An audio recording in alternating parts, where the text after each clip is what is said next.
Bueno, muy bien entonces, bienvenidos a todos y a todas a nuestra clase del día lunes 30 de mayo del año 2022. La clase del día de hoy versará sobre un tema que considero fundamental y muy importante, que es la obra de una pensadora del siglo XX, Hannah Arendt, una pensadora nacida en Alemania, que por las razones que ya veremos tuvo que huir para salvar su vida de Europa y encontró refugio en los Estados Unidos. Hannah Arendt escribe su obra que considero muy importante para el pensamiento político contemporáneo, que es Los orígenes del totalitarismo. Entonces vamos a estudiar los caracteres, aquello que distingue a un gobierno o a un Estado totalitario, ¿sí? Y cuáles fueron también en el contexto histórico de la Europa de entreguerra las causas que motivaron el surgimiento en Alemania del Partido Nacional Socialista Alemán y sus postulados de odio y de muerte que llevaron al mundo y a Europa en particular a la más terrible y a la más sangrienta de las conflagraciones mundiales de las guerras, que fue la Segunda Guerra Mundial.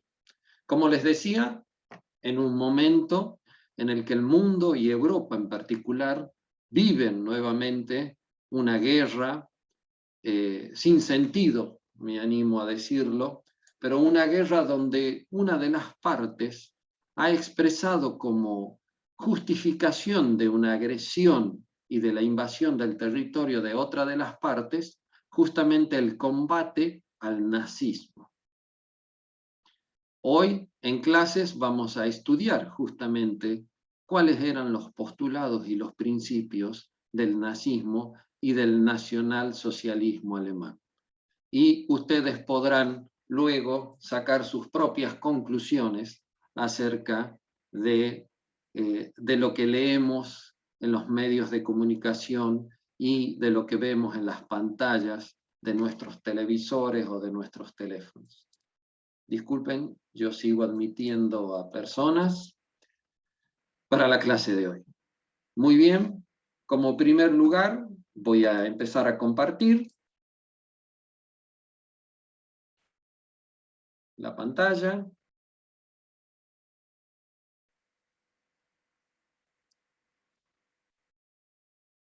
Aquí siempre, recuerden ustedes, recurrir al aula virtual de nuestra materia, la Cátedra B de Historia, donde ustedes en distintas pestañas tienen desarrollados todos los temas que vamos a analizar en las clases. Hoy nos toca la unidad número 19. Allí pueden ver ustedes una foto de nuestra pensadora, que vamos a ver su obra el día de hoy, Hannah Arendt, que fallece en 1975, como le decía, en Estados Unidos, pero que nace en 1906 en Alemania, una mujer de religión judía, que fue una pensadora y una filósofa muy importante en su tiempo. La obra que nos convoca, Los orígenes del totalitarismo, escrita en 1951, ya en el exilio, ya en Nueva York, en los Estados Unidos, donde encuentra refugio, es la obra principal, creo yo, de Hannah Arendt, pero tiene también otra obra importante que trata sobre, digamos, las consecuencias de la Shoah o del Holocausto, que es la matanza injustificada, la terrible hecatombe que se suscita sobre el pueblo judío europeo durante la Segunda Guerra Mundial. Y en su segundo libro trata sobre Eichmann, uno de los principales arquitectos de esta terrible maquinaria que llevó a la muerte a más de 6 millones de personas, hombres, mujeres, niños, adultos, mayores, personas que fueron asesinadas de la manera más cruel y horrenda por el solo hecho de pertenecer o de practicar una religión determinada. Allí pueden ver ustedes a Eichmann y la portada del libro de Hannah Arendt, Eichmann en Jerusalén, ya que Eichmann fue uno de los pocos que pudo enfrentar la justicia y fue juzgado en Jerusalén por el en ese entonces recientemente creado Estado de Israel. Eichmann, también es notable destacar, vivió entre nosotros. Eichmann escapó al finalizar la Segunda Guerra Mundial, cuando la Alemania nazi es derrotada por los ejércitos aliados, escapa hacia la Argentina, vivió entre nosotros, vivió en Tucumán, trabajando en una empresa alemana que se había instalado en nuestras tierras, y vivió bajo un nombre falso, obviamente, pero vivió entre nosotros uno de los hombres responsables de los crímenes más atroces que tiene conocimiento la historia de la humanidad. Fue secuestrado, podemos argumentar algunas cuestiones legales respecto de cómo Eichmann es llevado ante la justicia en el Estado de Israel, pero fue secuestrado por el Mossad en la Argentina y llevado a Israel, donde enfrentó la justicia y donde fue condenado a muerte, a morir en la horca por sus terribles crímenes. Hannah Arendt fue testigo de este juicio y en virtud de ello escribe esta otra obra que se llama La banalidad, un estudio sobre la banalidad del mal. ¿Sí? También ustedes pueden, en el aula virtual, tener mapas para que ustedes puedan ubicarse temporalmente en lo que fue la Segunda Guerra Mundial, que empieza en septiembre del año 1939 con la invasión de los ejércitos alemanes a Polonia. Entonces, en ese entonces, Polonia, la actual Polonia se encuentra hacia el este de Alemania, en lo que acá está denominado como gobierno general, ¿sí? Es una parte de lo que ese entonces era Polonia, pero allí pueden ver ustedes en los distintos tonos de grises los territorios ocupados por los ejércitos de la Alemania nazi de Adolf Hitler. ¿Sí? Tengan en cuenta que murieron más de 50 millones de personas en Europa durante la Segunda Guerra Mundial. Eso les dará a ustedes la magnitud, ¿no?, de la destrucción y de la muerte que se abalanzó sobre Europa y sobre los países europeos por esta sed de gloria y de conquista del Reich alemán y de concretar este sueño imperialista del Reich de los 1000 años, como pretendía Adolf Hitler. Lo que aquí nosotros vemos también es cómo en esta expansión hacia el este de Europa, los alemanes trataban de construir lo que ellos denominaban el Lebensraum, o espacio vital del pueblo alemán. Recuerden que a fines del siglo XIX, a principios del siglo XX, los estados europeos se habían visto imbuidos en una carrera colonialista. Habían salido a conquistar el mundo y establecer colonias por distintas partes del mundo para abastecerse de materias primas suficientes para sus industrias en las metrópolis. De hecho, en el año 1895, en una conferencia, en la conferencia de Berlín, los estados europeos se dividen entre sí el territorio africano, estableciendo las colonias que correspondían a cada uno de estos metrópolis o estados europeos, obviamente sin tener en cuenta el pensamiento, la historia o la cultura de aquellos pueblos que eran divididos y conquistados, ¿no?, y colonizados por las potencias europeas. Al final de la Primera Guerra Mundial, de 1914 a 1918, Alemania se queda, porque pierde la guerra, Alemania se queda sin colonias ultramarinas. No tenía colonias en África o en Asia que pudieran proveer de materias primas o del territorio suficiente para la expansión de sus industrias.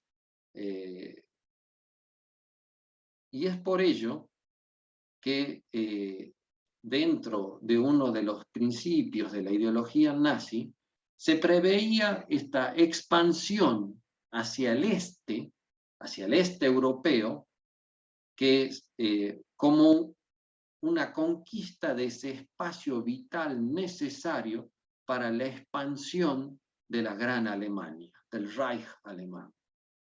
Pero estos espacios y estos territorios hacia el este de Alemania, hacia el este europeo, se encontraban habitados, con pueblos como los eslavos, los polacos, los ucranianos, los checos, los eslovacos, los países bálticos, que eran considerados por esta ideología supremacista alemana como subhumanos. No eran considerados como humanos siquiera. La palabra en alemán es Untermenschen, subhumanos. Y para que este Lebensraum o espacio vital fuera posible, debían eliminar a estas poblaciones de subhumanos. No llegaban a la categoría de ser considerados seres humanos por la ideología nazi, debían arrasar a estos pueblos inferiores para poder hacerse con esos territorios que se consideraban fundamentales para la subsistencia del pueblo alemán. Ya veremos con más detenimiento estos temas. A continuación también tienen ustedes un mapa, yo diría el mapa del horror, el mapa de los campos de concentración, de trabajos forzados, y peor aún, los mapas de los campos de la muerte o los campos del exterminio. En estos campos de exterminio ya veremos que esto responde a un plan orquestado y a una ideología de muerte y de odio que va a ser puesta en práctica de la manera más cruel, de la manera más fría y sistemática posible, donde poblaciones enteras de hombres, mujeres y niños van a ser arrancadas de sus lugares de origen por el simple hecho de pertenecer a una minoría, como los gitanos, a otras, practicar otras religiones, como lo fueron los judíos, pero también eran perseguidos quienes pensaban de manera distinta, los comunistas, los socialistas, también aquellos que no comulgaban con el ideal alemán puro de la raza aria superior, y que no contribuían a la supremacía de la raza alemana. Los homosexuales, por ejemplo, también eran perseguidos. O aquellos que tenían alguna deficiencia física o mental, también fueron perseguidos y aniquilados por el Reich alemán. Allí vemos nosotros el tristemente célebre campo de concentración de Auschwitz-Birkenau, en la actual Polonia, donde más de 1 millón de personas enfrentaron la muerte en las cámaras de gas envenenados con el ciclón B, engañados en las cámaras de gas como si fueran a tomar una ducha. Ya hablaremos de estos detalles horrendos más adelante también.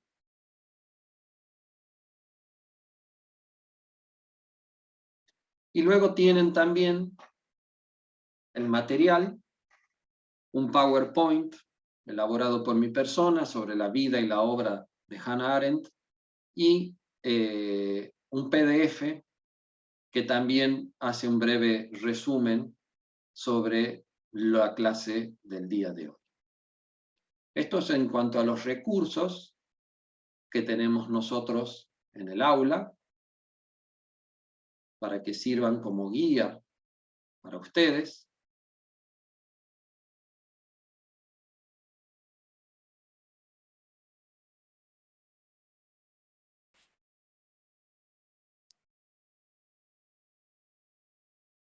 Esto pasa.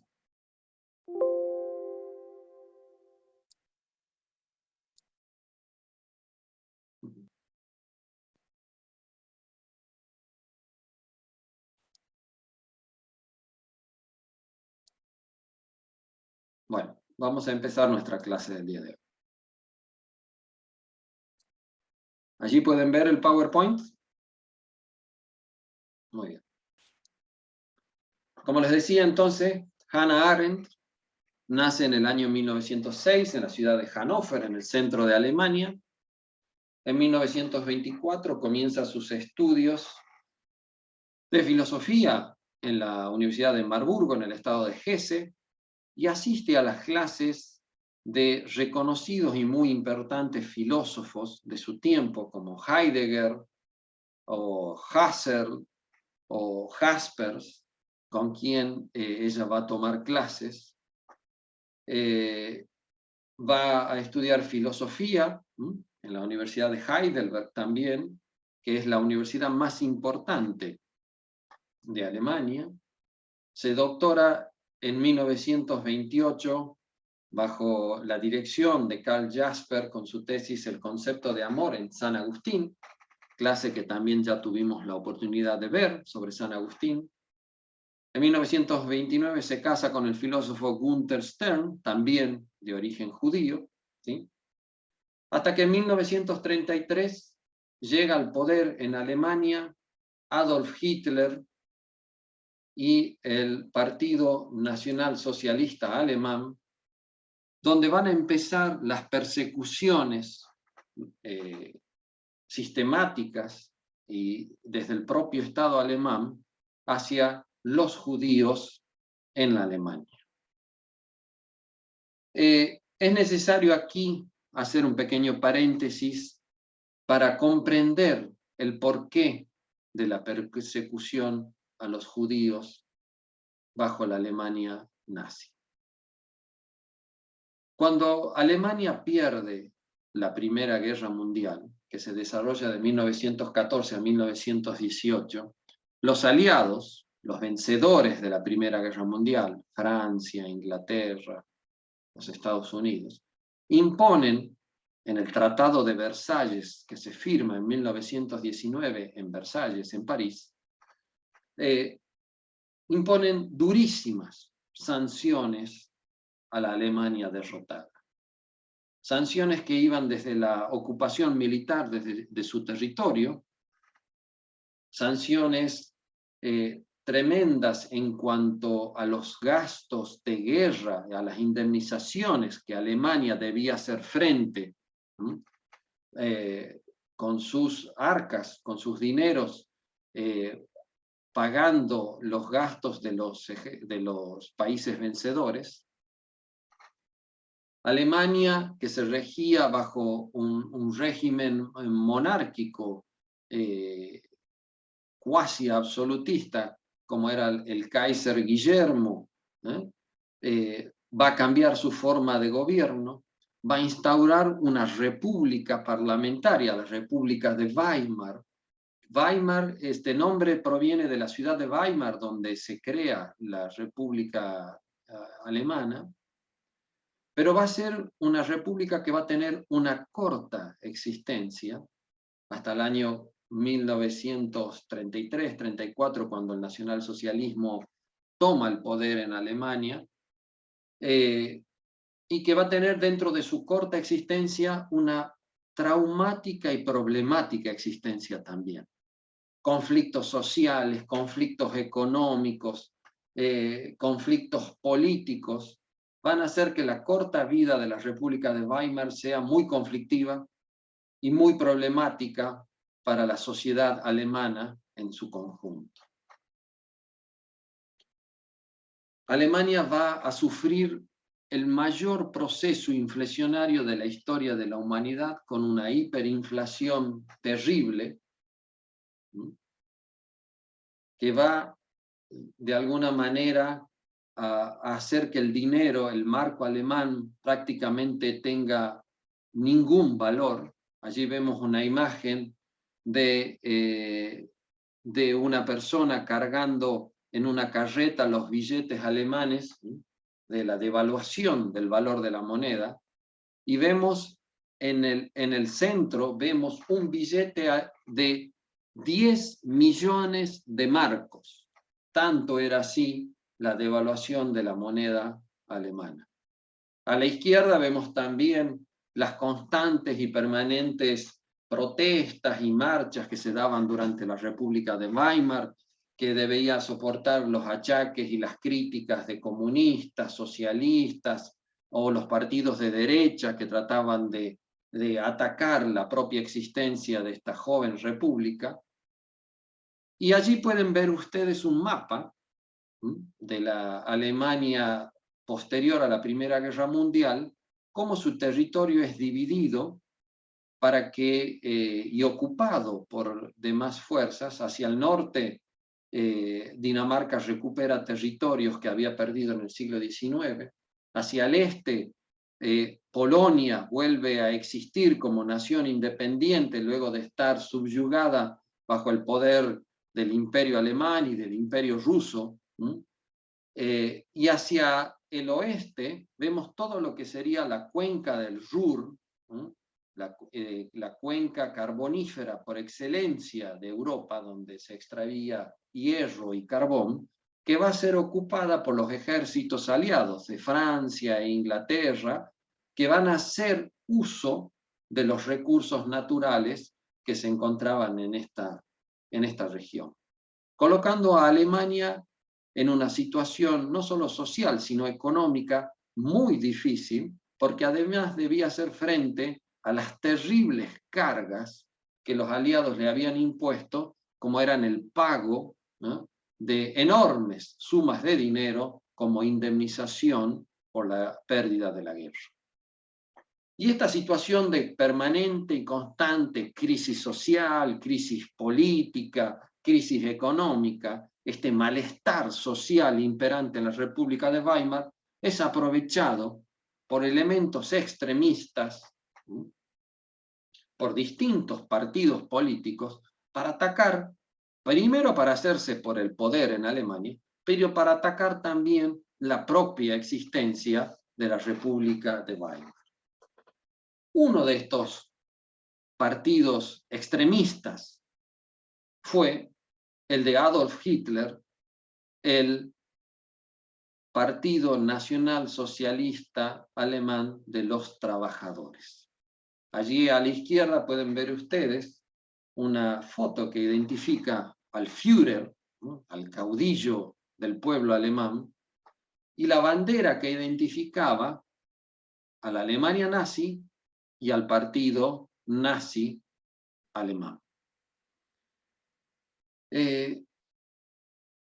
La crisis social, el terrible desempleo, la gigante hiperinflación, la crisis institucional en la cual se veía inmersa la República de Weimar, fueron el pasto para el incendio,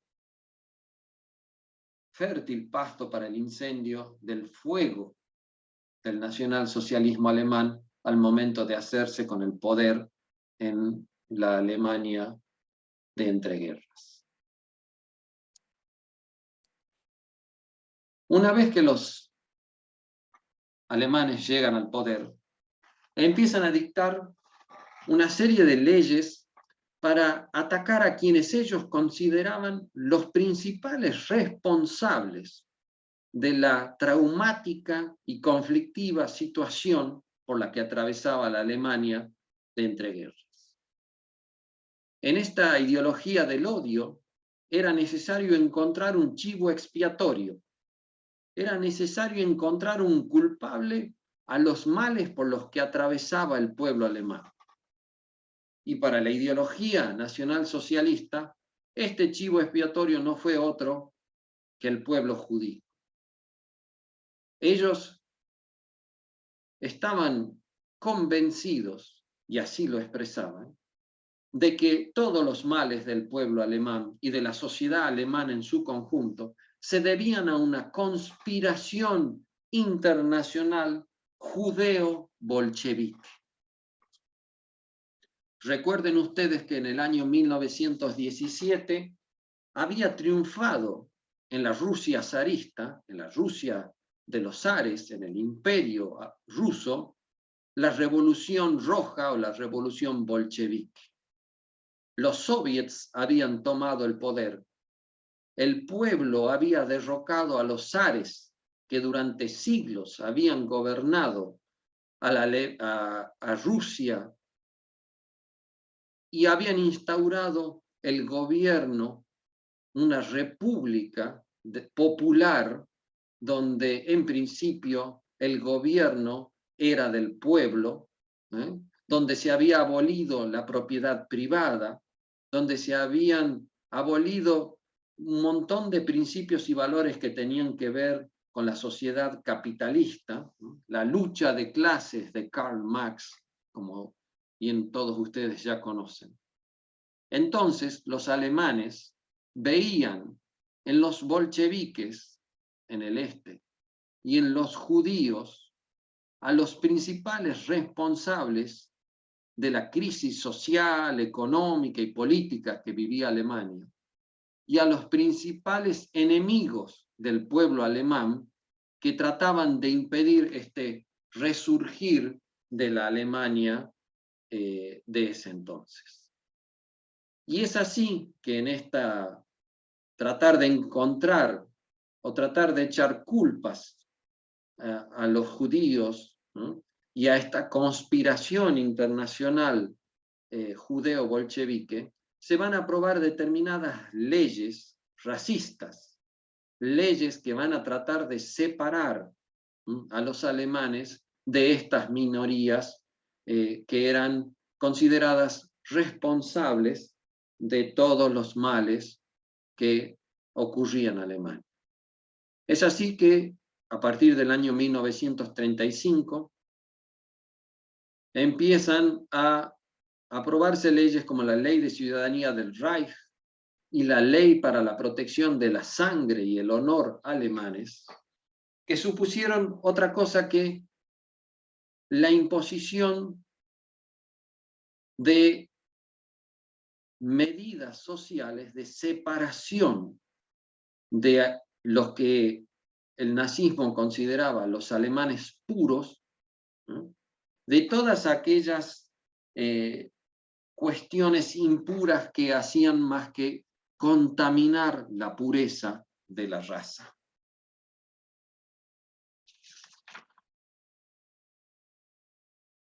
Esta depuración o extirpación de los elementos que se consideraban corruptores de la pureza racial empiezan a encontrar una traducción en estas leyes que suponen, en primer lugar, la prohibición de los matrimonios mixtos entre judíos y alemanes, la privación de la ciudadanía alemana para los judíos, la prohibición de ejercer cargos públicos o de ejercer ciertas profesiones para quienes profesaran la religión judía. No podían enseñar en las escuelas, no podían enseñar en las universidades, no podían ejercer, por ejemplo, el derecho, no podían ejercer la abogacía, no podían ejercer ningún cargo como empleados o funcionarios en el Estado alemán. En 1937 inclusive se llega a retirar la nacionalidad judía de la nacionalidad alemana a todos los judíos alemanes. A partir de entonces, Hannah Arendt se considera a sí misma una apátrida, una persona sin patria.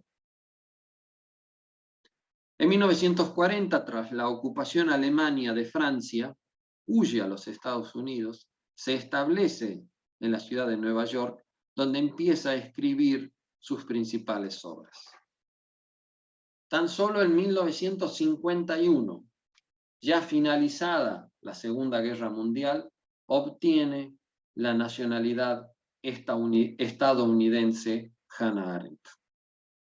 Como les decía con anterioridad, en 1961 asiste como reportera de New York, de la revista The New Yorker, al juicio contra Adolf Eichmann en Jerusalén, quien había sido secuestrado por agentes del Mossad en Argentina y llevado a Jerusalén, al Estado de Israel recientemente creado, para enfrentar la justicia por los terribles cargos y terribles hechos de los cuales había sido responsable en contra del pueblo judío. Y en 1975 Hannah Arendt fallece en Nueva York a los 69 años de edad en los Estados Unidos.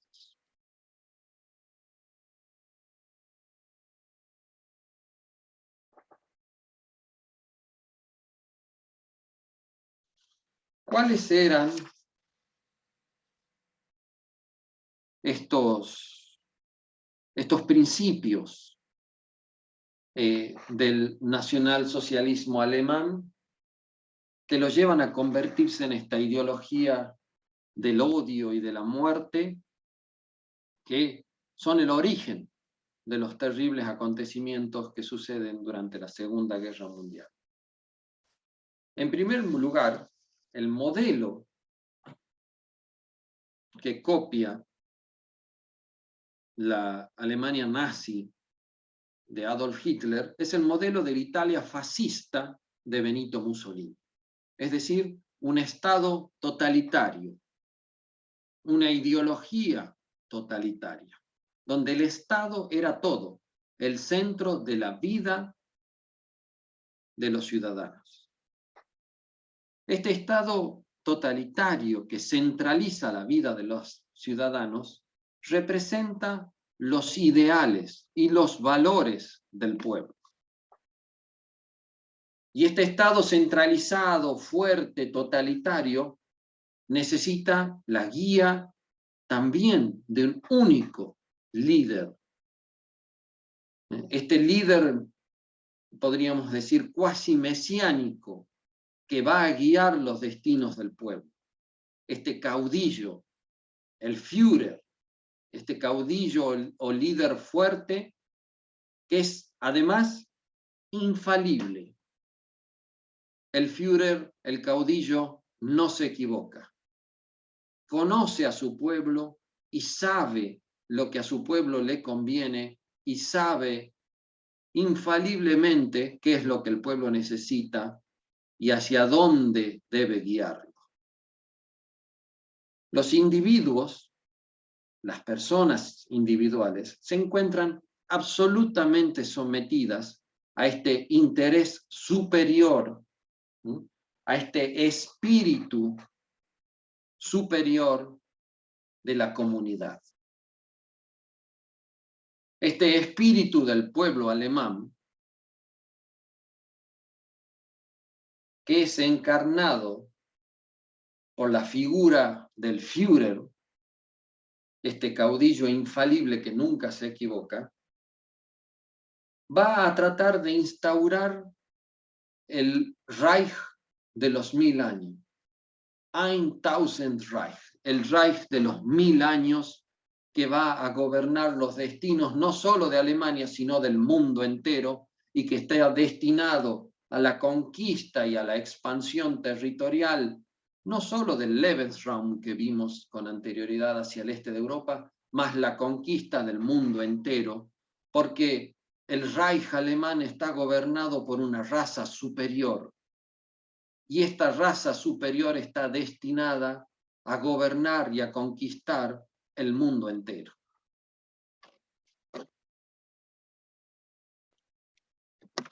Allí podemos ver a nosotros algunas imágenes de propaganda, donde se culpa.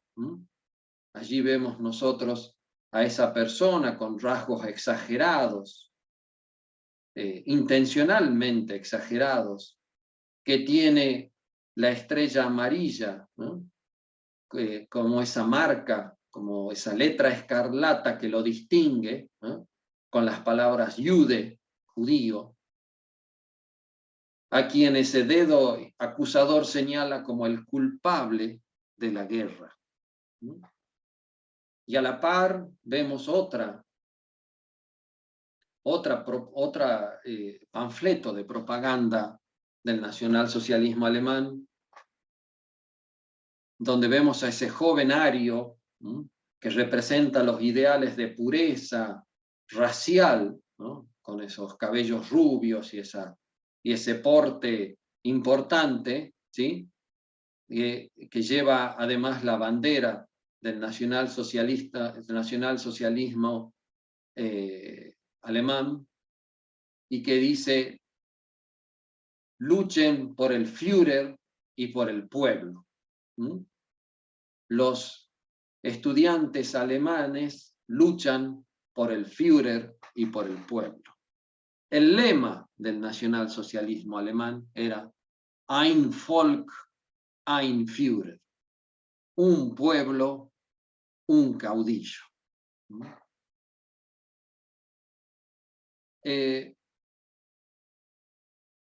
Estos ideales de la pureza de la raza, de extirpar estos elementos contaminantes y corruptos, que contaminan a la raza superior, a la raza aria, son utilizados por el partido nazi con la idea de instaurar una nueva Alemania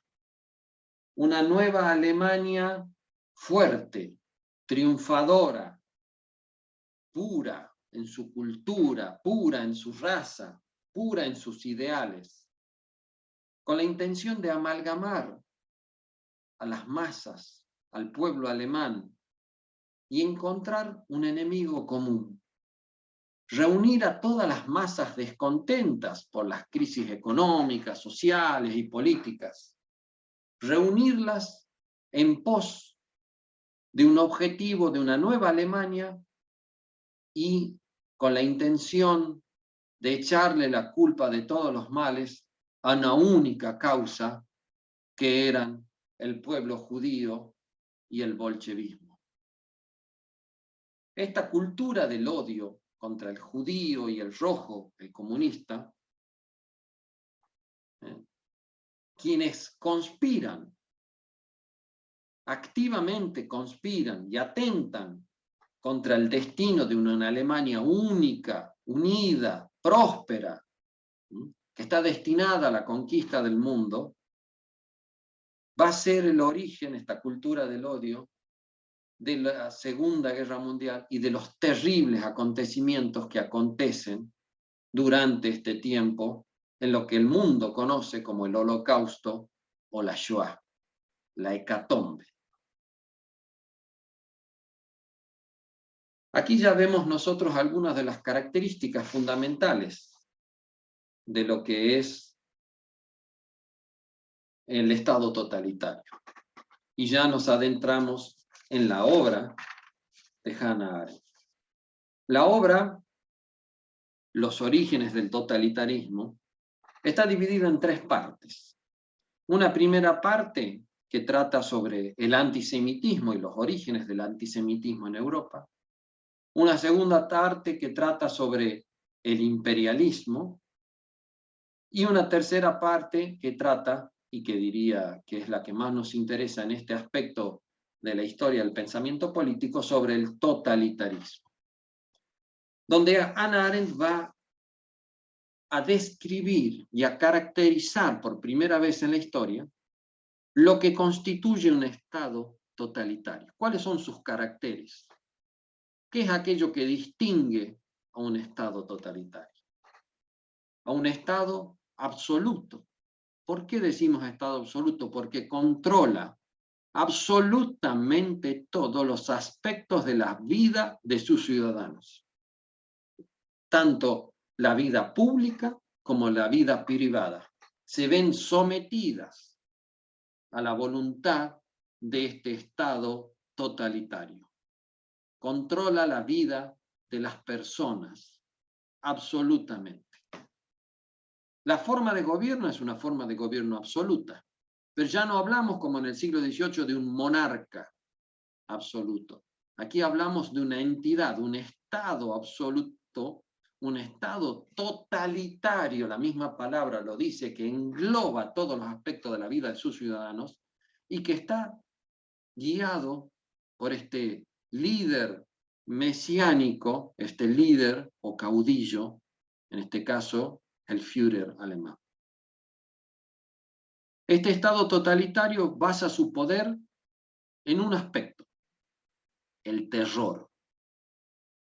Un Estado policía, un Estado que todo lo controla, un Estado presente en todos los aspectos de la vida de sus ciudadanos, un Estado que impone su visión única por el terror. Este Estado que para imponer su ideología se basa en un elemento fundamental, la propaganda. Es un elemento fundamental en la conformación de un nuevo elemento, que es el del hombre masa. La propaganda adoctrina a los individuos. La propaganda los somete a la voluntad del líder. La propaganda elige el chivo expiatorio, elige a los enemigos del Estado y del pueblo. La propaganda amalgama a los hombres, los constituye en lo que se denomina o los reduce a los individuos a la masa, a esa masa informe de personas donde la individualidad de cada uno de ellos desaparece. Las personas se ven así subsumidas en esta masa informe, en este grupo. No son individuos pensantes, pierden su individualidad al conformar la masa o el hombre masa. No están organizados en forma individual, no están organizados políticamente, sino que conforman una única entidad, ¿no?, donde todos se encuentran subsumidos, que es la masa del pueblo, que sigue a su líder mesiánico, el caudillo, a su líder. El individuo, el hombre masa, se ve sometido así al número, al grupo, pierde su identidad como persona para formar parte de un grupo en el cual él se ve completamente subsumido. Esta masa informe, este grupo de personas, se ve, dice Hannah Arendt, de alguna manera, bajo el hechizo mágico de un líder carismático. Este líder, este caudillo, este Führer, el duce, que encarna y representa los valores y aspiraciones del pueblo. El líder es aquella figura mítica, cuasi mítica, que encarna los valores del destino al cual el pueblo debe seguir para lograr. El líder infalible, porque nunca se equivoca, conoce la voluntad del pueblo Y si el líder conoce la voluntad del pueblo, ¿para qué es necesario la existencia de órganos o instituciones representativas del pueblo? En la Alemania nacionalsocialista, el Reichstag, el parlamento alemán, fue incendiado y nunca más reconstruido. El líder conoce la voluntad del pueblo. El líder no necesita intermediarios entre la masa y el pueblo. No necesita intermediarios para que él pueda guiar los destinos de la nación. Él es infalible, conoce la voluntad de su gente y sabe cómo guiarla hacia ese destino triunfante y glorioso. Entonces el líder se convierte en una persona que controla la totalidad de los resortes del Estado, sin intermediarios. Hemos dicho entonces que dentro de los elementos para la conformación de este Estado totalitario se encuentra la propaganda, pero también se encuentra el terror. Ambos elementos, la propaganda que adoctrina y el terror, imponen una única visión, imponen una única visión de la realidad, que es la visión de este Estado totalitario y del líder. El terror impone una ideología que domina al pueblo y lo subyuga. Hay una sujeción total de los individuos por la propaganda y por el terror a esta ideología totalitaria del Estado. Todo lo que vaya en contra de esta única visión es enemigo del pueblo y del Estado. El líder que encarna estos valores y aspiraciones del pueblo, ¿sí?, y que es infalible y que conoce la voluntad del pueblo, no se equivoca, va a guiar al pueblo a su destino de gloria al cual está destinado si sigue a este caudillo infalible. Pero para ello es necesario que todo el pueblo esté columnado detrás de la ideología, detrás del líder y detrás del partido único. No es posible en un Estado totalitario distintas visiones, distintas opiniones, distintas formas de ver la política. Existe un único partido. En el caso de la Alemania nazi, el Partido Nacional Socialista Alemán de los Trabajadores. En el caso de la Rusia comunista estalinista, el Partido Comunista. En el caso de la Cuba comunista, el Partido Comunista. El líder infalible no se equivoca y existe una única ideología. Y esta ideología es encarnada por el partido único. No se aceptan disidencias, no se aceptan otras opiniones, no se aceptan otras ideologías más que la ideología del propio Estado que impone el líder. Y todo aquello que vaya en contra de la única visión, del único partido, de la única ideología, es perseguido por el terror, es encarcelado en los campos de trabajo, en los campos forzados, en los campos de exterminio, en las cárceles. No se acepta la disidencia. No pueden las personas expresarse libremente en un Estado totalitario. Deben seguir como masa la visión única del partido, del líder y del Estado. Y todo aquello que se aparte de esta única visión es considerado enemigo de los destinos y del pueblo, y como tal debe ser combatido con todos los resortes de un Estado totalitario. Y allí surge el terror, un Estado policía que persigue a los disidentes, que persigue a los que son distintos, que persigue a los que piensan de manera diferente. Entonces aquí hemos caracterizado nosotros al Estado totalitario, un Estado absoluto, un partido único, un líder mesiánico, se rige por la propaganda y el terror y no admite más que una única ideología y no admite la disidencia.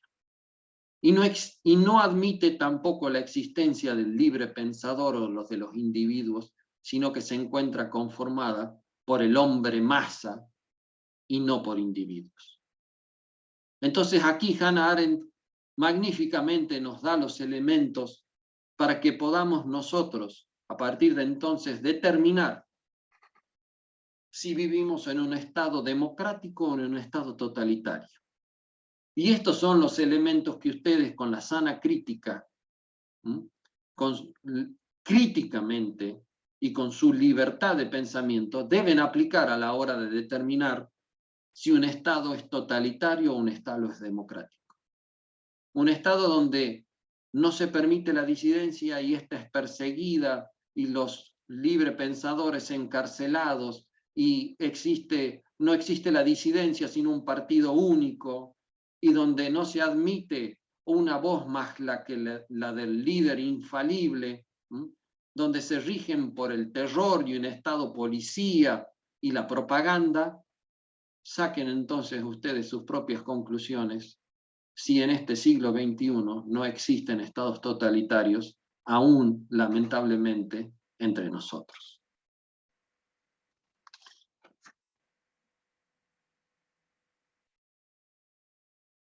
Esto nos da pie para ingresar a la segunda parte de nuestra clase de hoy. A lo que considero en lo personal como uno de los hechos más terribles de la historia de la humanidad. Lo que ustedes ven allí es la puerta de entrada al campo de la muerte, al campo de exterminio de Auschwitz, en la actual Polonia. Las vías del tren que venían cargadas de personas en vagones de animales, amontonados como animales, hombres, mujeres y niños, encontrarán al final de las vías de este tren la muerte en la cámara de gas y su posterior intento de ocultamiento y desaparición en los terribles hornos o crematorios. Allí ven ustedes el mapa de la muerte, el de la solución final a la cuestión judía implementada por los nazis, un sistema racionalmente llevado adelante para matar de la forma más eficiente y más rápida a la mayor cantidad posible de personas en el menor tiempo posible y de la manera más cruel e inhumana posible. Uno de los autores y arquitectos de esta llamada solución final, allí lo ven ustedes arriba a la derecha, fue Adolf Eichmann, que vivió en la Argentina protegido con una personalidad falsa, vivió en Tucumán, entre nosotros, trabajando como si fuera una persona normal, el principal arquitecto de los transportes, de los trenes que llevaron a las personas, fundamentalmente a los judíos que se encontraban en los distintos campos de concentración, hacia los campos de la muerte. Allí pueden ver ustedes el mapa de Europa y de las principales vías, las vías de la muerte que llevaban a hombres, mujeres y niños como ganado, hacinados en las peores condiciones climáticas, muertos de frío, de hambre y de sed, para encontrar la muerte en los campos de exterminio como el de Auschwitz. Allí pueden ver algunas imágenes de estos vagones de la muerte con las personas, cómo viajaban y cómo eran obligadas a subir en esos vagones, todos amontonados, hacinados, y en las peores condiciones de higiene, en las peores condiciones climáticas que ustedes puedan imaginar. Y allí ven las consecuencias. El arquitecto de las vías férreas llevó a las personas hasta estos lugares, los campos de la muerte. Prisioneros en las más paupérrimas e inhumanas condiciones. Recuerden, Untermenschen, subhumanos, ni siquiera eran considerados seres humanos, y como tales, como animales, eran tratados, y como tales, como animales, fueron asesinados. 6 millones de personas, hacinados en esas barracas, muertos de frío y de hambre, obligados a realizar los trabajos inhumanos, pesadas cargas, muertos de hambre, desnutridos, niños.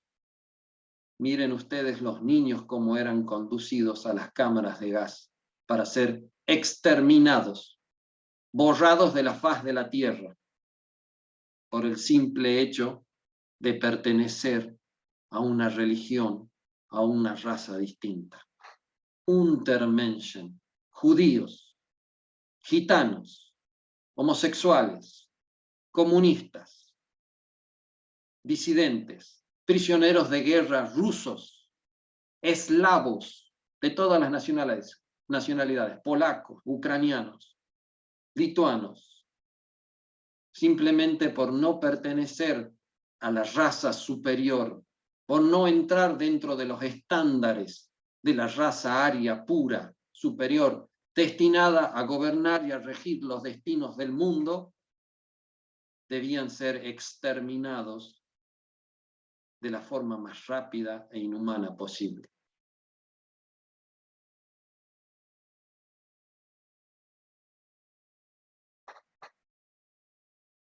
La solución final tuvo varias etapas hasta llegar a este momento terrible.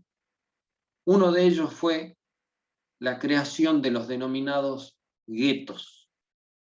En los distintos pueblos o ciudades del este europeo fueron enviados los ciudadanos judíos alemanes y de distintas nacionalidades, franceses, belgas, de Dinamarca, de Hungría, de los distintos estados que fueron ocupados de Italia, que fueron ocupados por las fuerzas nazis, fueron obligados a vivir hacinados en condiciones higiénicas terribles, sin los recursos necesarios para proveerse de alimentos, en pequeños territorios rodeados de cercos, rodeados de muros, de alambres de púas, donde vivían a veces en un departamento hasta 5, 6, 7 familias hacinadas, sin tener los recursos necesarios para poder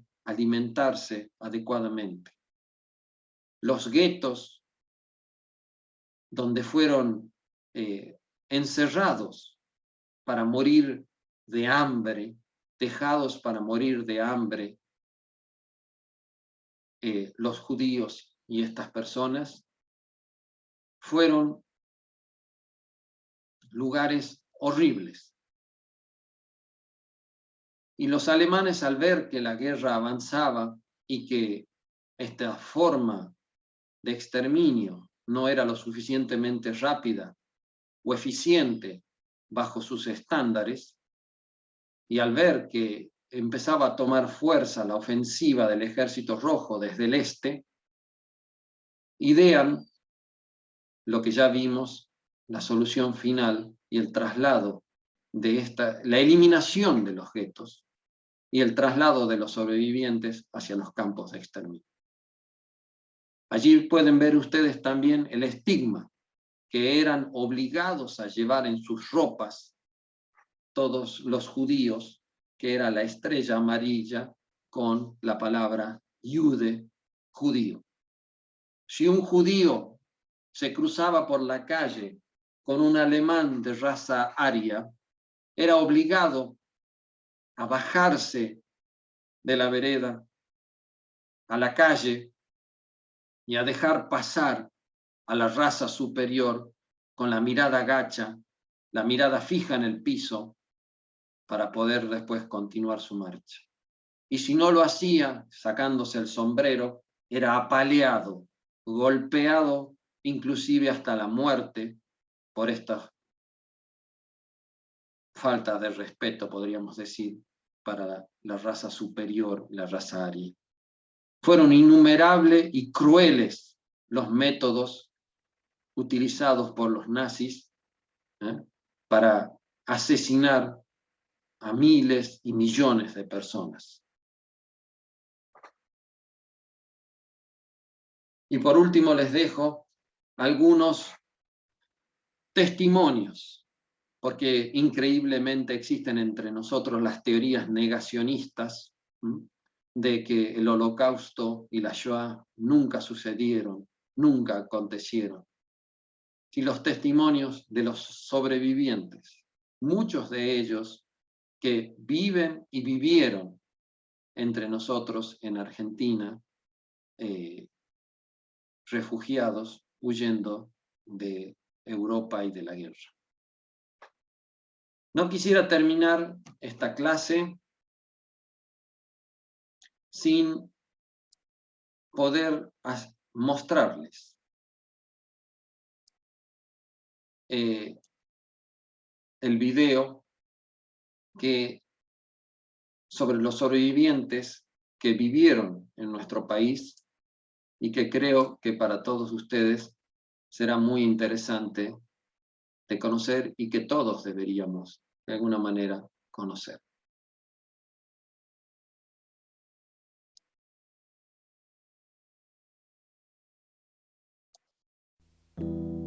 Me avisan, por favor, si se puede ver. Hecatombe, cataclismo. ¿Se escucha?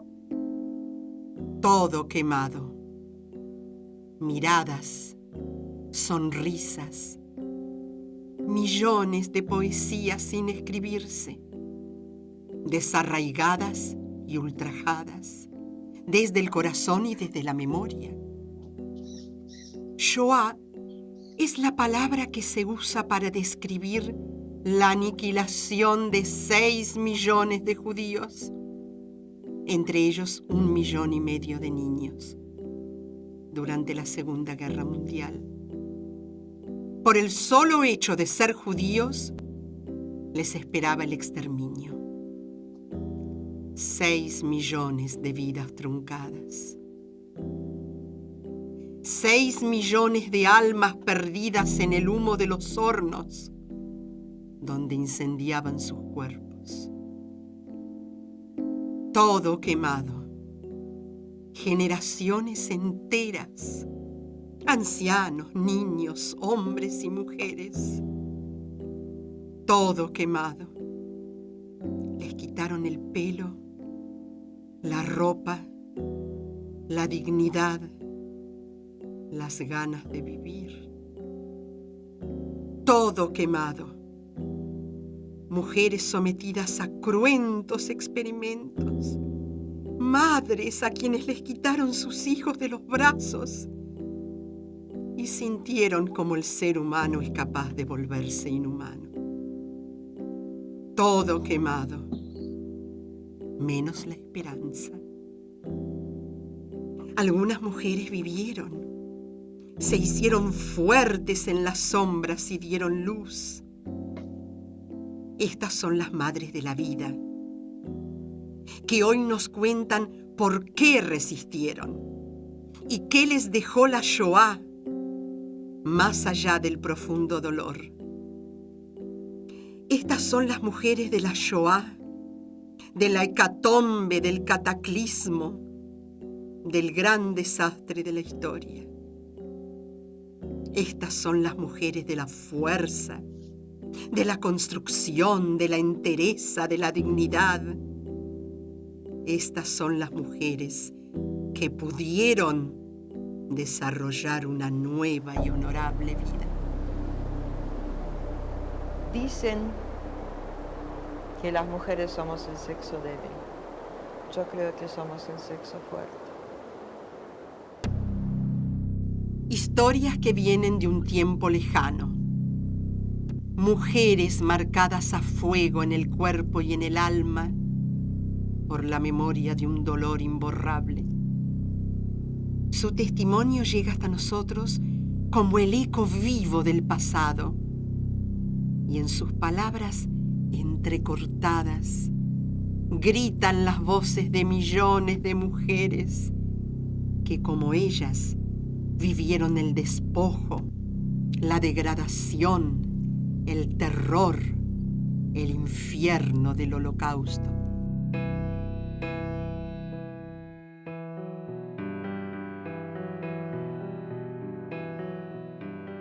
Cuando entró el ejército nazi en mi ciudad,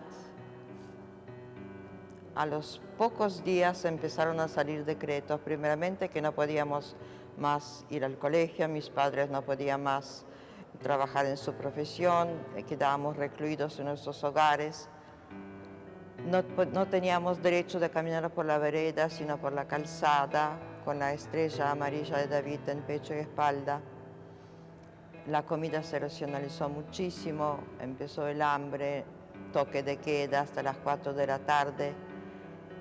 Y aparte unas cosas tan denigrantes como carteles sobre plazas, sobre parques de diversión, cine, teatro, confiterías, que prohibida la entrada a perros y judíos. Y eso era muy doloroso y muy denigrante. Cuando llegaron los nazis, entraron a la casa y nos dejaron salir. Tienen que salir. Era una plaza grande en Bierzbnik, entonces todos tienen que ir primero esperar afuera, después ir a la plaza todos juntos.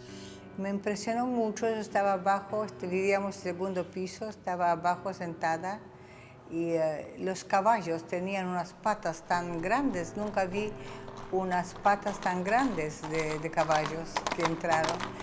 Caminaban y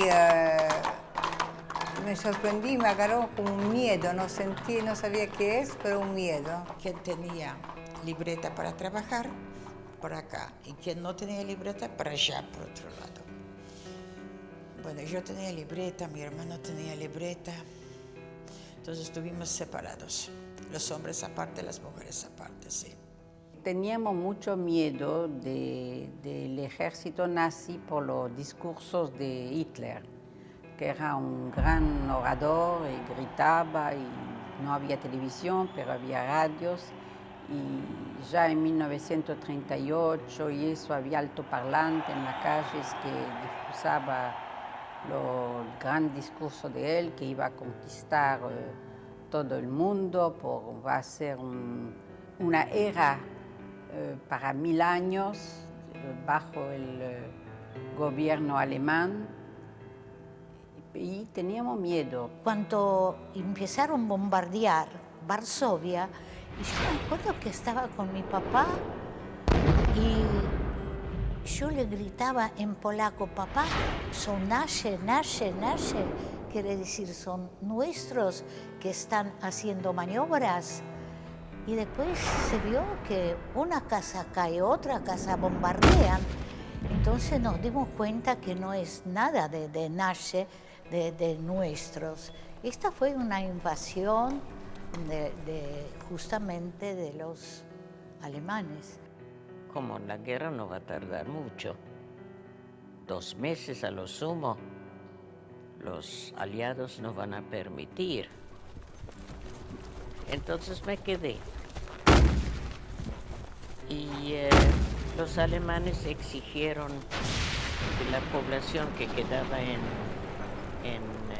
Katowice, exigían primero entrega de oro, después plata, después pieles, después bronce, que sacábamos las manijas de las puertas. Y cuando ya no había nada para exigir, nos expulsaron.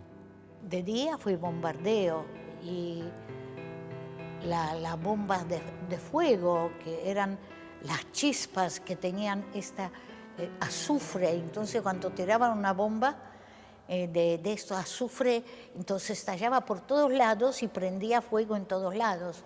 Y de noche eran una cosa tremenda porque artillería. Entonces así, de noche tuviste que esconderse abajo, porque la artillería pegaba a todas las casas, todos arriba. Y de día uno subía arriba, si caía la bomba, para no estar enterrado abajo de las casas.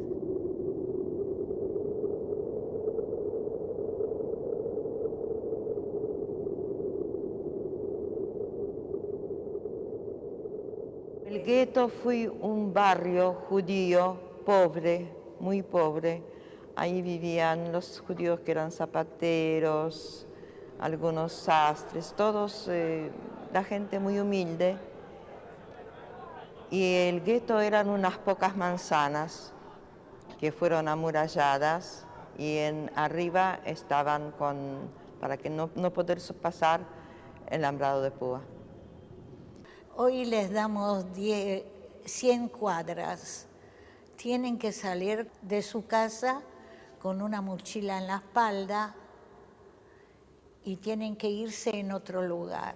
Y ahí empieza la desgracia, que no podés agarrar nada, porque yo me agarré mi mochila, me agarré mis juguetes, agarré mis muñecas, mis cosas.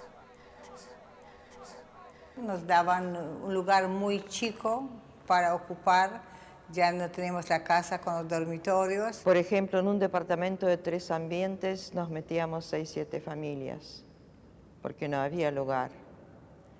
Era un hacinamiento. Dormíamos en el piso y no siempre nos podíamos acostar. A veces teníamos que dormir sentados porque no había lugar. Se aproximaba el invierno. No nos podíamos bañar, no había agua.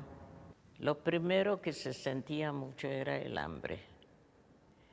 Ahora, mi hermano, que no tenía era rubio, con ojos claros, entonces tenía un poco apariencia, digamos, aria. Él iba al lado alemán, compraba cosas, fue al lado polaco, vendía las cosas, compraba víveres. De eso vivíamos, pero si se puede decir vivíamos. Teníamos más posibilidades de luchar porque el hombre se le bajaba el pantalón de la circuncisión, sos judío. Pero las mujeres podíamos disimular más, podíamos entrar más alimentos al gueto, podíamos proteger mejor a nuestros hijos. Y hacían contrabando. Les costaba, podía costarle la cabeza. Si lo agarraban ahí, entonces venían al gueto y lo canjeaban. Se canjeaba por oro, por brillantes, con pieles, y decían, ¿qué tenés para cambiar? ¿Qué tienes? Entonces ahí se canjeaba. Al principio fue esta la manera.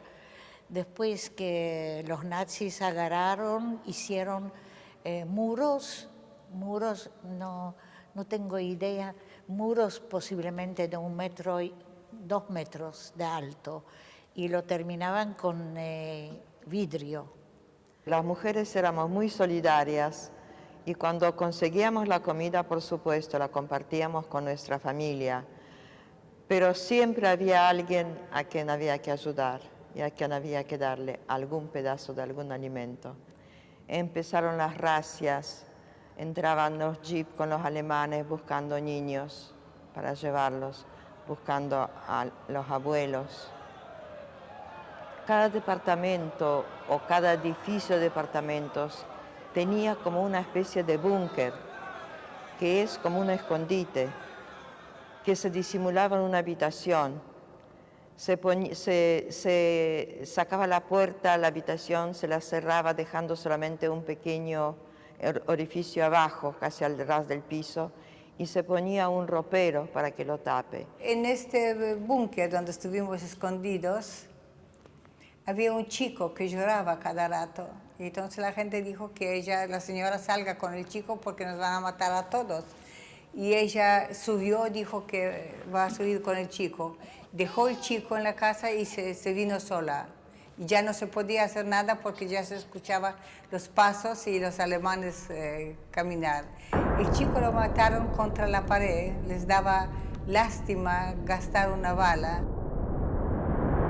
Ahí fue que empezó a organizarse los maestros para proteger a los niños, para formar como un jardín de infantes o una escuela primaria, siempre en secreto, siempre clandestinamente, preocuparse por esos chiquitos, porque los niños quedaban completamente desamparados, esconderlos cuando venían las razias.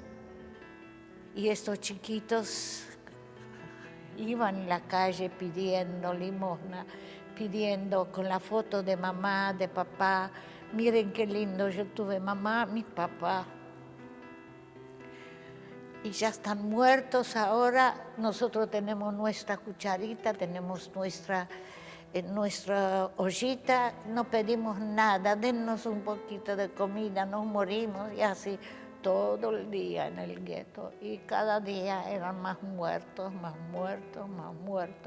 porque daban menos ración para la comida. Un buen día dijeron que hay liquidación del gueto y tuvimos que bajar todos y llevarlo lo mínimo necesario porque tampoco podíamos llevar muchas cosas. Se formaban columnas de A5.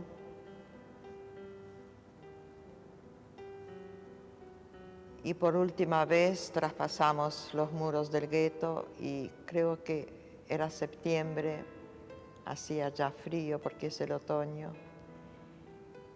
Y pienso que hasta el cielo lloró porque éramos una humanidad convertida en nada. Vidas arrancadas de sus propios hogares, familias destruidas, humillación, odio, dolor, y la muerte transformada en una lacerante compañera cotidiana. Las mujeres judías supieron entonces que ya nada podía ser igual. Pero ante el infierno que se presentaba delante de sus ojos, se hicieron fuertes y se convirtieron en el sostén y la contención de los suyos.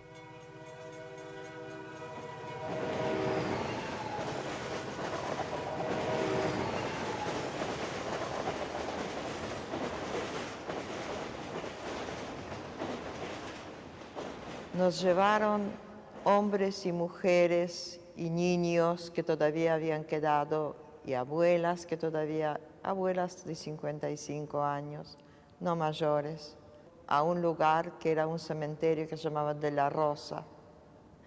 Ahí se hizo la selección, las personas que eran aptas para el trabajo, los pequeños, los niños pequeños y los abuelos. Yo ahí perdí a toda mi familia. Ahí únicamente nos salvamos mi hermana y yo. Sacaban 5.000, 8.000, cuanto podían sacaban y lo llevaban a Umschlagplatz. Umschlagplatz era donde eran los transportes de los trenes. Ahí lo metían los trenes sin agua, sin comida. Los vagones eran de animales, así que todo cerrado, y donde cabía, por ejemplo, 40 caballos o 40 vacas, ponían 200, 300 personas. 100 personas, 200 personas, uno encima de otro, uno orinaba arriba del otro. Los trenes iban y venían, en el mismo lugar, iban y venían. Porque no había puerta ni ventana, había solamente una rejillita chiquitita, así, grande como eso, más o menos para poder respirar. Y los vagones se fueron. ¿Dónde se fueron? Después se sabía dónde se fueron. Para quemarlos, para matarlos a Auschwitz. Birkenau, Auschwitz. Había una maestra que tenía a los niños más pequeños, que era como el jardín de infantes, que ella se ocupaba de los pequeños. Y también con la liquidación del gueto, la maestra reunió todos esos pequeños, que no eran muchos, 20 o 25 pequeños, de 4, 5, 10 años. Y cuando se acercó a los trenes que llegaban a los campos del exterminio, no llevaban nada en la mano los chicos, ni ella. Ella solamente llevaba una canasta. Cuando al subir al tren del ganado, porque allí fueron llevados, el nazi le preguntó, ¿qué llevas en esta canasta? Y ella dijo, estos son bombones para mis chiquitos, para endulzarles un poquito el viaje. Cuando subieron, arrancó el tren y llegó la noche, la maestra le dio un bombón a cada niño, un bombón para ella, no despertaron jamás. La maestra quiso ahorrarles el sufrimiento de las cámaras de gas y era un veneno que tomó la maestra y sus chiquitos.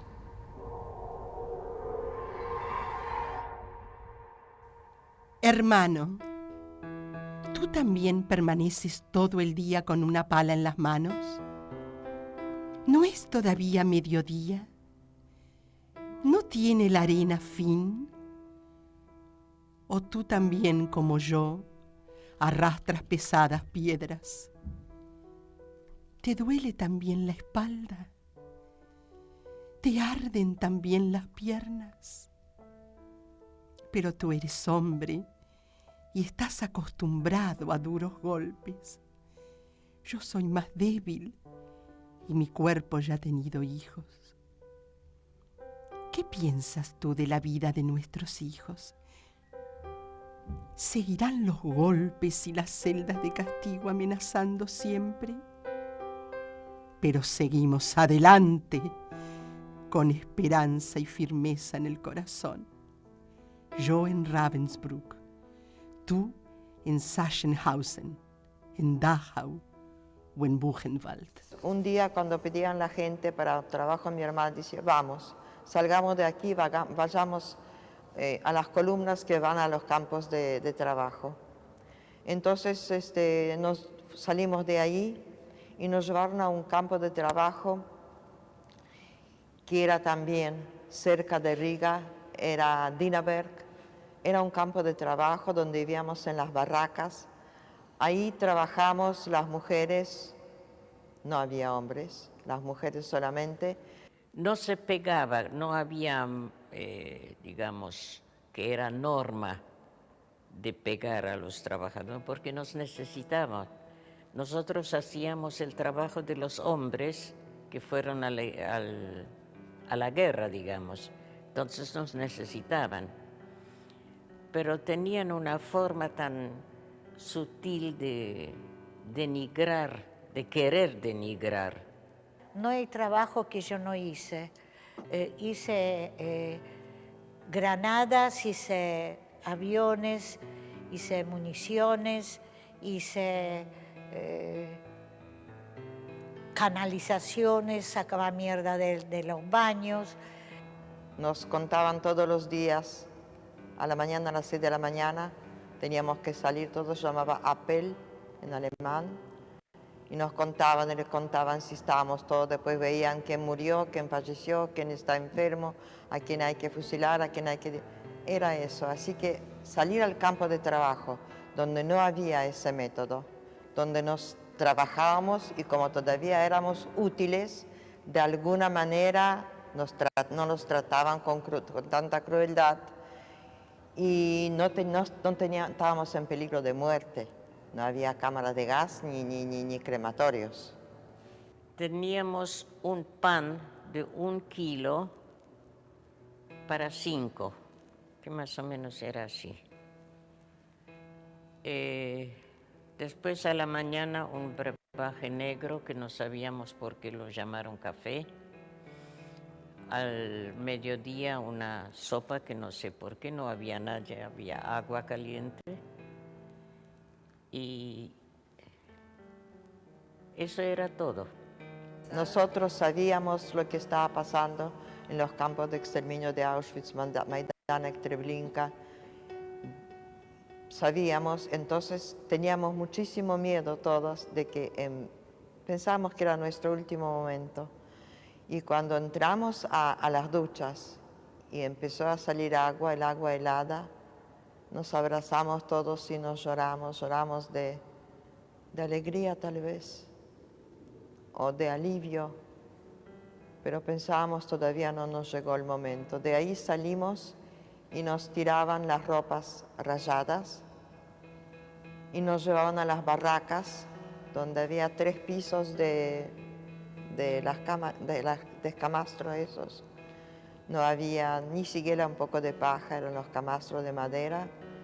Y ahí nos acostamos, a veces no uno en cada uno, pero a veces 3 a 4.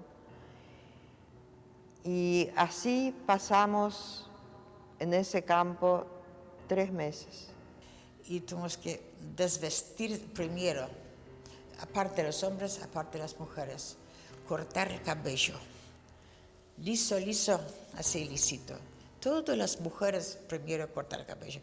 Ya uno salió, ya no lo conocía al otro. Ya no lo conocía. No me conocen a mí, yo no sé quién soy. No me conocen, ya no lo conocía a los otros tampoco. Después, antes de mandarnos a trabajar, otra vez en una pieza grande, también salón, para hacer los números, para hacer estos números. Algunos hicieron acá, otros hicieron acá. Ninguna mujer menstruaba. Tal vez era por falta de alimentos, pero nos habían dicho después que no, en lo poco alimento que nos daban, en ese chiquitito de pan, que si lo tirabas contra la pared se pegaba porque eran crudos, y ese poquito de sopa. Entonces pusieron algún remedio, las chicas, que no tengan la menstruación. Nos quedamos sin menstruación. Mengele hacía experimentos muy crueles con las mujeres, sobre todo con mellizas, con hermanas mellizas. Se les inyectaba distintas enfermedades, se los castraba, se hacía crueldades con muchísimas personas, tanto mujeres como hombres también. Tanto mujeres como hombres. Nosotros sabíamos, no solamente yo, sabíamos el nombre del lugar donde estábamos, pero dónde queda esto en el mapa, no teníamos idea. Contaron cuántas personas son para llevar al horno, porque tenía una suma 500 personas, 300 personas. Entonces, pasa un Sesman y me mira a mí y me dice, vos todavía puedes trabajar, salí. Me echó de los 5 que estuvimos parados, que vos todavía dice, puedes trabajar. Era jovencita. Eran personas grandes, hombres, ya enseguida aparte, lo llevaron para el horno ya para matar. Yo dije, no quiero más, que me lleven también. Abrí las ventanas en invierno y Me puse desnuda para agarrarme una pulmonía. Ni siquiera tos, ni siquiera catarro tuve. Así que no servía. Y ahí dije, quiero sobrevivir porque quiero buscar a mi padre. Y digo, tenía dos deseos. Un deseo era tener delante mío un pan y cortarlo seco, cortarlo hasta reventar, sin pensar que mañana no tengo, y encontrar a mi padre. El pan lo tuve, pero a mi padre no encontré más. Y el Dios ve todo esto y no puede hacer nada. ¿Dónde está el Dios? Nos cortaron a ras el pelo, nos sacaron nuestras pertenencias, nos marcaron los brazos, nos pusieron la ropa de rayas, pusieron lo amarillo y encima pusieron una raya roja en la espalda. Nos quitaron nuestra identidad, nos quitaron nuestra infancia, nos quitaron nuestra familia, nos quitaron nuestras vidas, nos quitaron todo, todo que un ser humano aprecia más en la vida.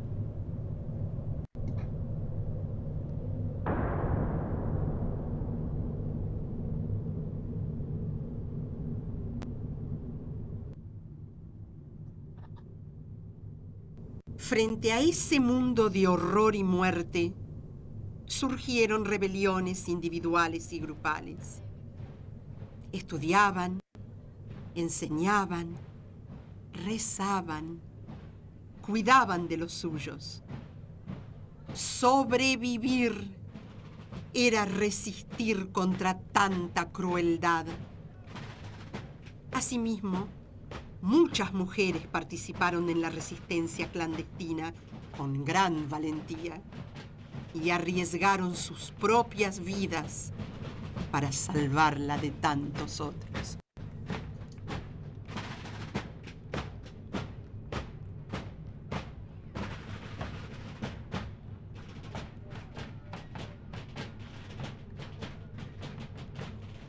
Las mujeres podían luchar mejor sin ser tan identificadas.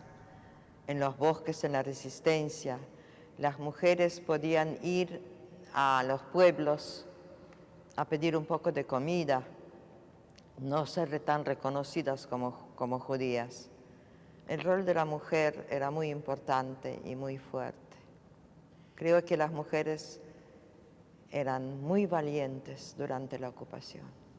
Nosotros no fuimos como ovejas a la muerte, porque en Auschwitz yo trabajé en la Unión, donde se trabaja granadas, y ahí trabajaron 4 chicas en un ambiente donde se hacía municiones. Y ellos hicieron doble fondo, y ahí ponían municiones adentro. Y después estas cacerolas iban de los hombres. Y en un día agarraron una de las chicas, y ella delató a estas 3 chicas más. Y un día llevaron una horca y pusieron la horca y lo ahorcaron las 4 chicas. Esto fue en Auschwitz ya, y nosotros estuvimos ahí. Fue algo increíble, tremendo. Pero una semana después reventaron 2 crematorios. En Lyon, por ejemplo, ya había la resistencia muy organizada, me contó después mi amiga, y ya perseguían y mataban y hacían de todo. Ahí en ese pueblo no sabíamos gran cosa, pero ya había órdenes que vinieron que había que dispersar a todo el mundo porque era ya peligroso. Entonces nos trajeron un material, los mayores, para hacer carte d'identité. La carta de identidad no era tan importante en aquel tiempo, era la carta de alimentación, que con ticket comprábamos la comida. Y lo lavamos, los nombres, tratamos de respetar la cantidad de letra y le pusimos a todos los niños chicos nombre. Bueno, si se llamaba Mauricio, lo dejamos como Mauricio, pero si se llamaba Lebovici, le ponemos la Marie, yo qué sé, nombres franceses. Entonces le cambiamos todos los nombres y a nosotros, a los más mayores también. La juventud se había organizado, se formó una resistencia de chicas y muchachos de 18, 20, 22, 25 años que traían todas las noticias, porque la ciudad de Vilna está rodeada de bosques. Entonces la resistencia estaba viviendo en los bosques y traían todas las noticias. También no tenían dónde estar y nosotros los seguíamos y ellos gritaban porque una mujer y una criatura que sigue. No querían que los sigamos, pero no teníamos dónde estar, entonces los seguimos y así con ellos entramos al bosque.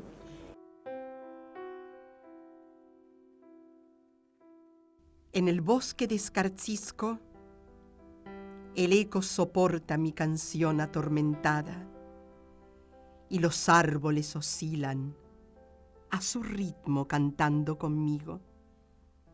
Y los árboles tiemblan, ellos suspiran mientras se estremecen sus incontenidas lágrimas, porque solo a ellos, ramas cargadas de nieve, yo he transferido mi dolor.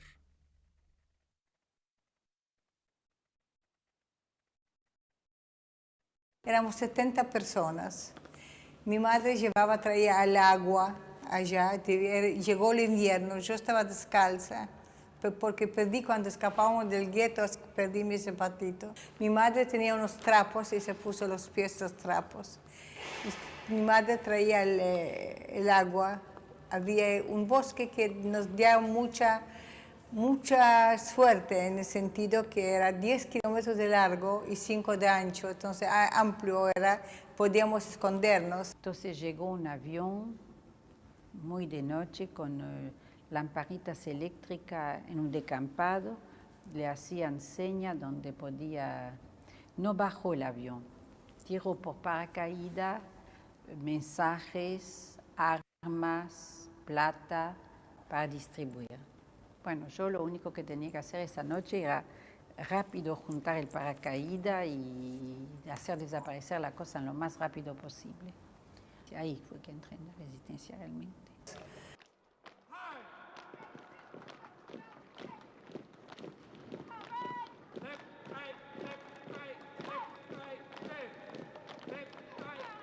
Cuando los aliados comenzaron a avanzar, el campo de Stutthof se liquidó. Esto era a mediados de enero, con muchísimo frío, porque en el norte de Europa, cerca de Riga, de Latvia, hay bajo cero, 30 grados bajo cero, y la nieve es tremendo en enero, el invierno es muy cruel. Salimos de allí y empezamos a marchar, que nos estaban llevando más adentro, más lejos del frente, del combate, porque ellos también se salvaban yendo para adentro, alejándose del frente. Día y noche, caminando así, frío, invierno. Como les digo, la nieve era roja, no blanca. Ya no se podía hacer nada porque ya nadie no tenía fuerza para nada. Ya estamos para que nos maten, esto es peor, luchar así es peor. Entonces la gente se murieron, sí. ¿Quién todavía podía caminar? Vos llevala sobre los dos pies, correr la muerte.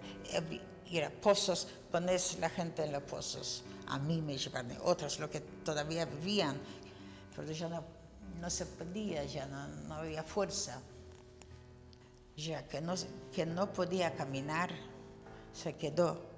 Y cuando se quedó, esa semana atrás, ya lo mató. Salimos de ahí a mediados de enero, y tan llamada Marcha de la Muerte, la llamamos así. Salimos, yo no puedo precisar, pero yo creo que éramos 3.000 personas seguro. Formamos una inmensa caravana de personas que salíamos, casi sin abrigo, sin zapatos, y no nos podían llevar por las rutas, porque las rutas estaban ocupadas con los tanques, con los soldados heridos que iban y venían de la guerra. Así que nos llevaban a través de los campos cubiertos de nieve, que a veces nos llegaban hasta la rodilla. Y nosotros, cuando conseguíamos un pedazo de papel, nos envolvíamos para no perder los suecos. Entonces yo siempre iba adelante, porque estos suecos que vos usabas, te reventaba los pies, te reventaba, y si alguien caminaba de atrás y te pisaba los talones, sangre viva. Caminábamos todo el día así, en las grandes columnas, y de los dos lados venían los alemanes, los nazis con los perros. La gente que no podía marchar más, que se caía, era fusilada en el acto. Por eso se llamó la Marcha de la Muerte, porque el camino quedaba sembrado de muertes. Bienaventurada la cerilla que ardió y encendió llamaradas. Bienaventurada la llamarada que ardió en lo recóndito de los corazones. Bienaventurados los corazones que dejaron de latir con honor. Bienaventurada la cerilla que ardió y encendió llamaradas.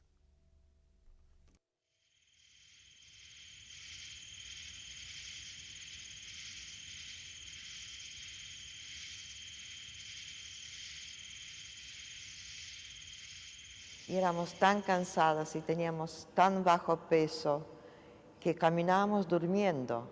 Las dos chicas que iban en el medio dormían y las otras tres íbamos debajo del brazo, estaban despiertas. Después nos cambiábamos para que otras puedan dormir caminando. Eso duró hasta el día 11 de marzo de 1945. El día 11 de marzo de 1945 yo lo llamo mi día de triunfo. Fue el día de liberación. De las 3.000 o 4.000 personas habremos llegado 300 o 400 con vida. Eso que soy libre, no pudimos creernos que somos libres, y empezamos a caminar con mi madre así por los pueblos para llegar a nuestra ciudad. Y mamá dijo, bueno, bajamos al pueblo. Era un pueblo que arriba venía la gente y abajo era como una colina. Los soldados del tanque que nos vieron, todos se pusieron a llorar, porque no éramos seres humanos, éramos fantasmas, no éramos nada. Cuando los rusos nos vieron tan cadavéricos a todos, empezaron a traer comida. Al ruso le gusta mucho el tocino. Nuestros estómagos no podían aguantarlo. Había mucha disentería y tifus. Y había muchos, como yo siempre repito, por bondad, muertes por bondad, porque traían comida que no podíamos aguantar.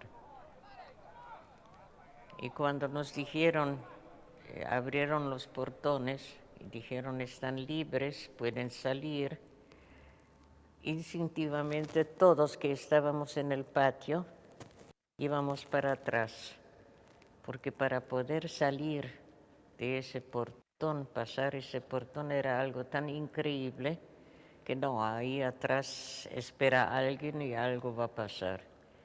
Nos liberaron los ingleses, trajeron comida, mandaron con aviones ropa, Norteamérica también, para cambiarnos porque no había nada.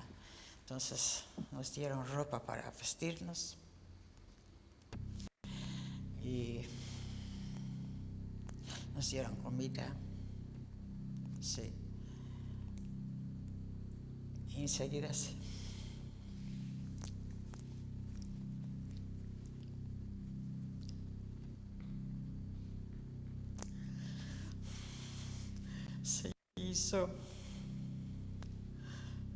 Se buscaba familia, gente, Entonces salimos ya afuera.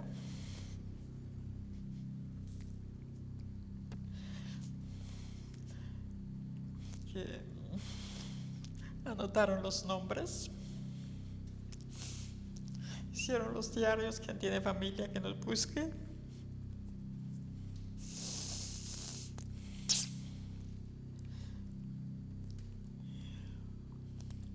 Y después preguntaron a cada uno, ya éramos libres, están libres, pueden hablar lo que quieran, están libres. Ya están libres ustedes. Esto fue también otra guerra. Donde vamos, nadie nos quiso recibir. No teníamos familia, no teníamos a nadie. ¿Y dónde vamos a ir?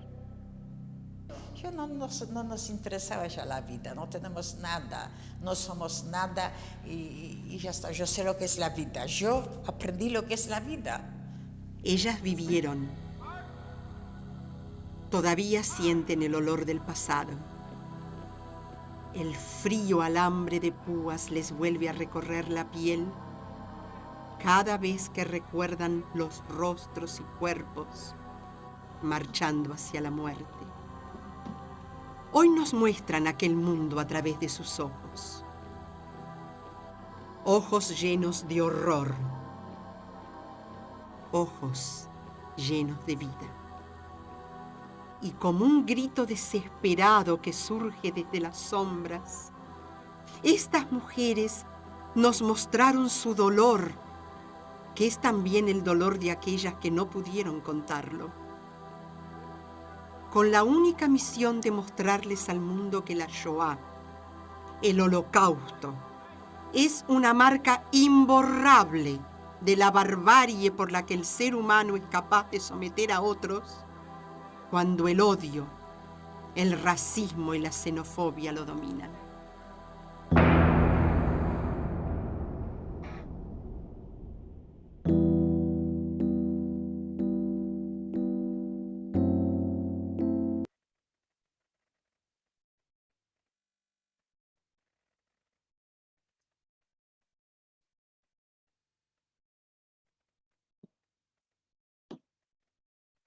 Son testimonios de sobrevivientes, testimonios de aquellas mujeres que sobrevivieron al horror del Holocausto, de la hecatombe. Testimonios que todos debemos conocer para que hechos de tal naturaleza nunca, jamás vuelvan a suceder en la historia de la humanidad, donde hombres, mujeres y niños fueron cruelmente asesinados de la manera más atroz y salvaje por el simple hecho de ser diferentes, de profesar una religión, de pensar distinto. 6 millones de judíos perecieron en los campos de exterminio. Pero no solo murieron judíos, sino fueron perseguidos otras minorías, personas de otras razas, personas que pensaban distinto y que no eran capaces de someterse a esa única visión del Estado totalitario. Personas que pertenecían a otras razas, consideradas inferiores por esta supuesta raza superior, aria, destinada a gobernar y a la conquista del mundo, el Reich de los 1000 años. El discurso, la propaganda, el odio, el terror. Debemos estar atentos nosotros, como agentes, futuros abogados, miembros que vamos a ejercer nuestra profesión en las distintas ramas del Estado. Debemos estar atentos a que nunca más sucedan hechos de esta naturaleza, para defender los valores de la justicia, la igualdad, la libertad, el respeto de los derechos humanos, el respeto del otro y del que piensa diferente. De allí la importancia de la obra de Hannah Arendt, para que nosotros pudiéramos discernir y caracterizar a un Estado totalitario. Y de allí que ustedes pudieran comprender el horror de que las ideologías extremistas, absolutistas, donde nos llevan a los extremos de crueldad y barbarie que llevan a nuestras sociedades y a los hombres.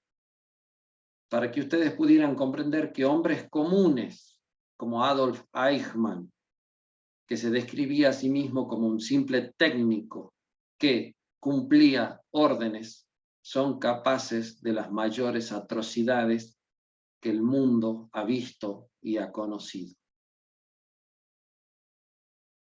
Entonces, de allí la importancia de conocer los testimonios de los sobrevivientes para desterrar todas estas teorías negacionistas que niegan el horror del Holocausto y la Shoah. Teorías que propugnan el odio y la división entre los seres humanos. Ese es el sentido de nuestra materia. Ese es el sentido de conocer nuestra historia, la de la civilización occidental de la cual nosotros formamos parte. Ese es el sentido de conocer los testimonios y de estudiar el contexto histórico en el cual cada uno de los autores escribe su obra. Hannah Arendt fue una perseguida por su pensamiento y por su religión. Y nosotros debemos velar como agentes del derecho, como defensores de los principios y de los valores de una sociedad democrática, como futuros abogados, que hechos de esta naturaleza nunca vuelvan a sucederse entre nosotros. Esa es la reflexión que les dejo como pensamiento final de esta nuestra clase.